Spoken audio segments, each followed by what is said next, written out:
नमस्कार, आप देख रहे हैं इंडिया डेली का डिजिटल प्लेटफॉर्म। आपके साथ मैं हूं मोनिका।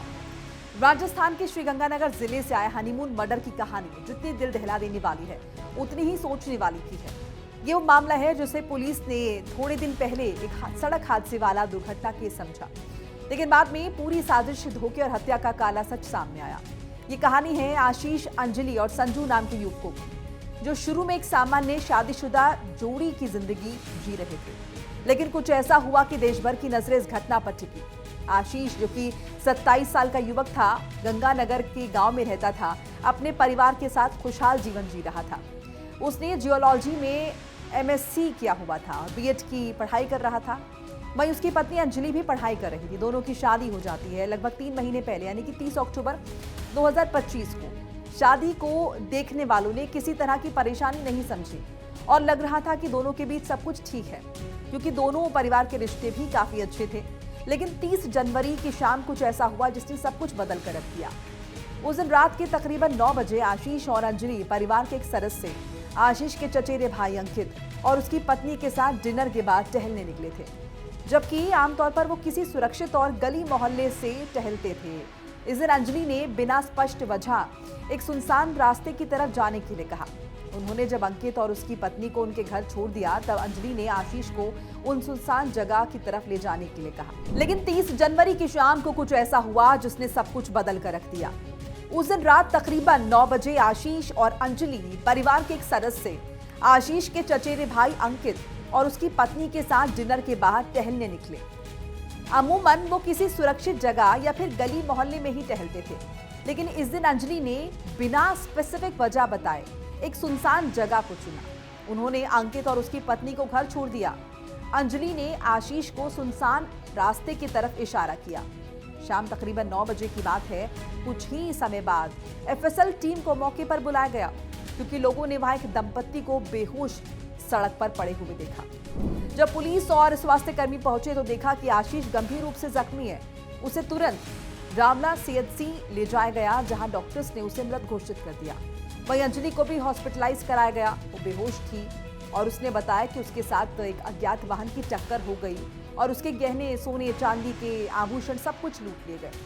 शुरुआत में पुलिस को इस तरह की कहानी मिली तो उन्हें लगा कि ये किसी तेज गाड़ी की टक्कर और लूटपाट का मामला है, लेकिन जैसे ही पोस्टमार्टम की रिपोर्ट आई और मौके पर लगे घाव का विश्लेषण किया गया तो पता चला कि चोटें कोई साधारण सड़क दुर्घटना वाली थी ही नहीं।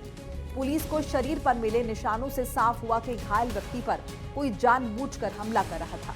उसे लाठियों से मारा गया, गला दबाया गया। यही वजह थी कि पुलिस ने पूरी कहानी को गंभीरता से लिया और जांच शुरू की। जांच की पड़ताल करते हुए पुलिस ने देखा कि अंजलि का बयान कई जगह अलग अलग था, असंगत था, और उसके मोबाइल फोन के कॉल रिकॉर्ड और उससे मिलने वाले जो मैसेज थे उससे साफ हुआ कि वो किसी दूसरे व्यक्ति से पहले से ही जुड़े होने की स्थिति में थी।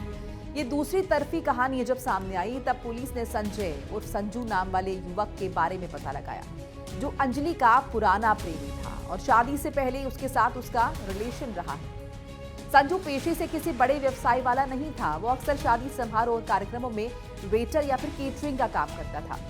पुलिस की जांच में पता चला कि अंजलि और संजू की मुलाकात कॉलेज के दिनों में हुई थी और उनके बीच रिश्ता पहले से ही चल रहा था। शादी के समय अंजलि को शायद अपने परिवार ने किसी अच्छे पारिवारिक रिश्ते के चलते आशीष से जोड़ दिया, लेकिन उसके दिल में संजू के लिए अभी भी फीलिंग्स थी। शादी के बाद अंजलि ने चाहा कि वो अचानक ही अपनी पढ़ाई के बहाने शहर में ना रहे, क्योंकि उसके प्रेमी संजू से मुलाकात करना आसान हो, लेकिन आशीष ने इस बात को मानने से इनकार कर दिया।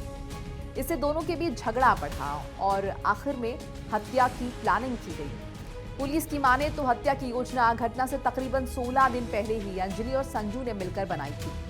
दोनों ने तय किया कि अगर वो आशीष को अकेले सुनसान सड़क पर ले जाएं, तो संजू और उसके 2 दोस्तों रोहित और सिद्धार्थ, जो कि पहले से ही उस जगह पर अगर उन्हें छुपाया जाए, तो उस रात जैसे ही आशीष और अंजलि सुनसान रास्ते पर पहुंचे, संजू और उसके साथी उन्हें अचानक हमला कर दिया, जैसे कि पहले की प्लानिंग थी। उन्होंने पहले लाठी डंडों से हमला शुरू किया और जब आशीष बेहोश होने लगा तब संजू ने उसका गला घोंट दिया।